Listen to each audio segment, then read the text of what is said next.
ಶಾಸಕರು 5 ಜನ ಶಾಸಕರು ಅವರು ಈಗಲ್ಟನ್ ರೆಸಾರ್ಟ್ಗೆ ಬಂದಿದ್ದಾರೆ ಕರ್ನಾಟಕಕ್ಕೆ ಅವೆಲ್ಲ ಸುಳ್ಳು. ಯಾವ ಶಾಸಕರು ಈಗಲ್ಟನ್ ರೆಸಾರ್ಟ್ ಬಂದಿಲ್ಲ. I am not aware of it. ನನಗೇನಾದ್ರು ಹೇಳಿದ್ರೆ ಅದು ಬೇರೆ ವಿಚಾರ, ನಾನು ಖಂಡಿತ ಹೇಳ್ತಿದ್ದೆ. ಯಾರು ನನಗೆ ಎಲ್ಲಿ ಯಾವ ಈಗಲ್ಟನ್ ಮುಚ್ಚಿದೆ, ಅದು ರಿಪೇರ್ ಏನೋ ಆಗ್ತಾ ಇದೆ ಅಂತ ಕಾಣ್ತದೆ.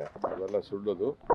ಎಲ್ಲಿ ಬಂದಿದ್ದಾರೋ ಏನೋ ಗೊತ್ತಿಲ್ಲ. ಕೆಲವರು ಹೈದ್ರಾಬಾದ್ ಹೋಗಿದ್ದಾರೆ ಅಂದರು, ಕೆಲವು ಬೆಂಗಳೂರು ಬಂದಿದ್ದಾರೆ ಅಂತಂದರು. ಟಿ ವಿಲಿ ನಾನು ನೋಡಿದೆ ಅಷ್ಟೇ. I am not aware of it. ನನಗೆ ಪಾರ್ಟಿ ಹೈಕಮಾಂಡ್ ಅವರು ಇನ್ನೇನು ಮಾತಾಡಿಲ್ಲ. ಪಾರ್ಟಿ ಹೈಕಮಾಂಡ್ ಮಾತಾಡಿದ್ರೆ that is A different question. What ever party stands take A stand, I will avoid it. It is a party decision. So I have left it to the party. I don't know about it.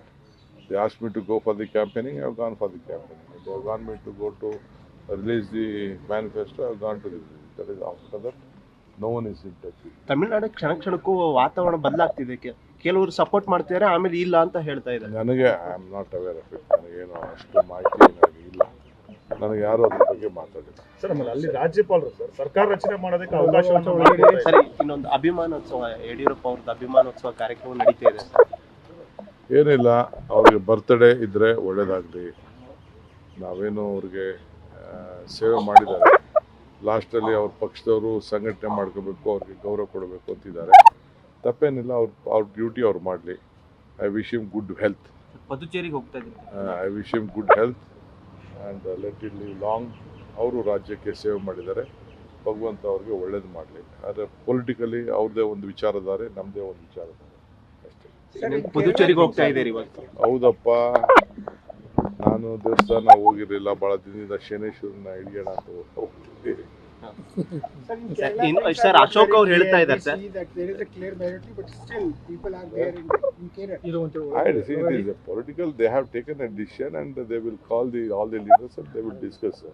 That is the decision of any political party. There is nothing wrong in it. They have to take everyone into confidence and they will take a call. Sir, Ashok ಅವರು ಒಂದು statement ಕೊಟ್ಟಿದ್ದಾರೆ. ನಗರದಲ್ಲಿ ಎಲ್ಲ ಮರಗಳು ಬಿದ್ದಿದೆ, ಅದು ತೆರವು ಮಾಡಕ್ಕೆ ಸಮಯ ಸಿಗ್ತಿಲ್ಲ, ಬಟ್ ಬೇರೆದಕ್ಕೆಲ್ಲ ಸಮಯ ಸಿಗ್ತಿದೆ. ಎಲ್ಲ ನೋಡಿ ಪ್ಯಾಲೇಸ್ ಪಕ್ಕ ಇರೋದು ಎಲ್ಲ ಇದನ್ನು ಮಾಡಿದ್ದೀನಿ. ಎಲ್ಲ ಮರಗಳನ್ನ ಕಟ್ ಮಾಡೋಕ್ಕೂ ಹೇಳಿದ್ದೀನಿ. ಎಲ್ಲೆಲ್ಲಿ ಬ್ರಾಂಚಸ್ ಪೊಲೀಸ್ ಅವ್ರು ಲಿಸ್ಟ್ ಕೊಟ್ಟಿದ್ದಾರೆ. 480 ಮರ ಲಿಸ್ಟ್ ಕೊಟ್ಟಿದ್ದಾರೆ. ಆಲ್ 480 ಮರ ಬ್ರಾಂಚಸ್ ಕೂಡ ಕಟ್ ಮಾಡೋಕ್ಕೆ ಹೇಳಿದ್ವಿ. ಅಶೋಕ್ ಏನೇನು ಹೇಳಿದ್ದಾರೆ ಎಲ್ಲ ಮಾಡ್ತಾಯಿದ್ದೀವಿ ನಾವು. ಕ್ರಿಕೆಟ್ ಟಿಕೆಟ್ ಹೇಳಿದ್ರು, ಅದು ಮಾಡಿದ್ದೀವಿ. ನಾವು ಕಾಶಪ್ಪ ಹೇಳಿದ್ರು, MLAಗಳೆಲ್ಲ ಗಲಾಟೆ ಮಾಡಿದ್ರು, ಎಲ್ಲ ನಾನೇ ಮೇಲೆ ಹಾಕ್ಕೊಂಡೆ. No problem. ಬಟ್ ಎಲ್ಲ ನಮ್ಮ MLAಗೆ ಹೇಳ್ತಾರೆ, ಅದು ಸುಮ್ಮನೆ BJPಯವರು ಇವರೆಲ್ಲ ಇವರು ಗುಜರಾತ್ ಅವರು ರಾಜಕೀಯ ಮಾಡ್ತಾವ್ರು ಅಷ್ಟೇ. ಅವ್ರಿಗೆ ಟಿಕೆಟ್ ಜಾಸ್ತಿ ಬೇಕಾಗಿತ್ತು, ವ್ಯಾಪಾರ ಜಾಸ್ತಿ ಆಗಬೇಕಾಗಿತ್ತು, ಅದಕ್ಕೆ ಡ್ರಾಮಾ ಮಾಡ್ತಾರೆ. 100 ಟಿಕೆಟ್ಗೇನು 300 ಟಿಕೆಟ್ ಏನು ದೊಡ್ಡದಾ? ಬೇರೆ ಸ್ಟೇಟಲ್ಲೆಲ್ಲ 60% ಮೇಲೆ ಸ್ಟೇಟ್ ಗೌರ್ಮೆಂಟ್ ಕೊಡ್ತಾರೆ. ಅರ್ಥ ಆಯ್ತಾ? ಎಲ್ಲ ಕೊಡ್ತಾರೆ. ಇದೇನು ಸ್ಪೆಷಲ್ ಏನಿಲ್ಲ. ಡಿಮ್ಯಾಂಡ್ ಜಾಸ್ತಿ ಇಟ್ಟಿದ್ರು ಅಂತ ಅವ್ರದ್ದು ಆರೋಪ. ಡಿಮ್ಯಾಂಡ್ ಏನ್ರಿ? ಜನರು, I am A representative of the people of Karnataka. What ever my MLAs ಹೇಳ್ತಾರೆ ಅದನ್ನ ನಾನು ಮಾಡಬೇಕು. ಈಗ ಆಲ್ ಪಾರ್ಟಿ ಟುಗೆದರ್ ಒಟ್ಟಿಗೆ ಸೇರಿ ಹೇಳಿದ್ರಲ್ಲ, ಅದನ್ನು ಮಾಡಿದ್ವಿ. ಈಗ ದಳದವ್ರು ಬೇಡ ಅಂತಂದ್ರೆ ದಯವಿಟ್ಟು ಅವ್ರು ಸರೆಂಡರ್ ಮಾಡಿಬಿಡಿ. BJPಯವ್ರು ಬೇಡ ಅಂದ್ರೆ ಅವ್ರು ಸರೆಂಡರ್ ಮಾಡಲಿ. ಕಾಂಗ್ರೆಸ್ ಅವ್ರು ಯಾರು ಬೇಡ ಅಂದರೆ ಸರೆಂಡರ್ ಮಾಡಿಬಿಡಿ. ತಪ್ಪೇನಿಲ್ಲ. ನಾನು ಭಾವನೆನ ಹೇಳಿದೆ. ಈಗ ನಾನು ನನಗೋಸ್ಕರ ಏನಾದ್ರು ಮಾಡಿದ್ನಾ?